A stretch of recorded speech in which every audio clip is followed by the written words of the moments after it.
Hello বন্ধুরা, তোমাদের সাথে আজকে একটা কথা শেয়ার করছি। ব্যায়াম করা বলো কি জিম করা বলো, যাই বলো না কেন, যোগা বলো কি এক্সারসাইজ বলো বা রানিং বলো, কিছু না কিছু অবশ্যই বডির একটা না একটা টাইমে চেঞ্জেস আসবে, কিন্তু এই চেঞ্জেসটা অনেক লং টার্মের প্রসেস।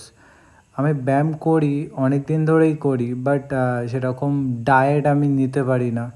তার কারণে আমার মাসেল সাইজ বড় না, কিন্তু বডির শেপটা মানে অ্যাভারেজ কিছু বোঝা যায় না।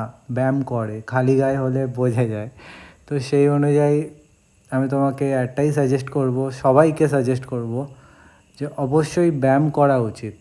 বাড়িতে হোক বা জিমে অ্যাডমিশন নিয়ে হোক, ব্যায়াম করলে কী বলতো, তোমার এনার্জি হাই থাকবে, মাইন্ডসেট ফ্রেশ থাকবে। করা অবশ্যই উচিত সবাইকে।